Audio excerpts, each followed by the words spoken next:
Historic problems with long-term care insurance, it's understandable people have avoided making a plan. Long-term care insurance is only one way to pay for long-term care. It's possible you may have had a loved one purchase a first-generation long-term care insurance policy and had a bad experience with these original long-term care insurance policies. This insurance was first introduced in the late 70s, though it didn't catch on until the late 80s and early 90s. When this original long-term care insurance was introduced, there were two options for receiving care: in a nursing home, at one's home, provided by loved ones. Concepts like adult daycare and assisted living were foreign to most people. During the 80s, the options for care started to expand, as did the demand for these original long-term care insurance policies. Many insurers got into this business because it seemed reasonable. While these original long-term care insurance policies seemed like a good idea, and they were hot commodities in the 80s and 90s, they eventually became fraught with problems.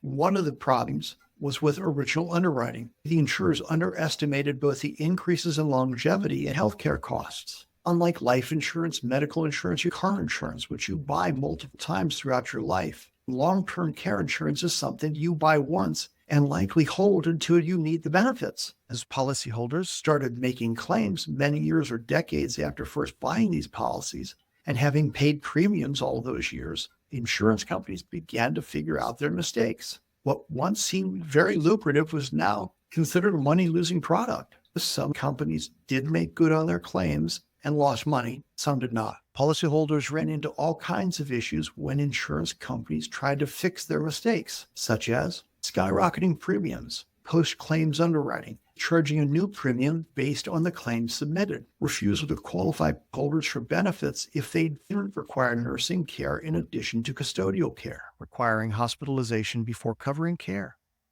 and potentially policy cancellations for reasons other than non-payment of premium. Long-term care insurance has improved over the last 25 years. Regulators enacted significant reforms in 1993, 96, 2000, and 2005 to provide consumers protections. These include requirements that all new long-term care policies provide coverage for all forms of dementia, including Alzheimer's. They cannot require hospitalization to qualify for benefits. They can't require that skilled care be needed to pay for custodial care. They cleared up language to make claims more clear. They now need to do all their underwriting up front. No post-claims underwriting. Policies can't be canceled by the insurer other than for non-payment of premium. Premium increases are now regulated. While these regulatory changes made newer long-term care policies more appealing to consumers, the changes were not retroactive. Older policies without these protections are still out there causing problems. Because of those historic challenges around long-term care, there have been a lot of changes in recent years, and there's reason to be hopeful about the long-term care challenge.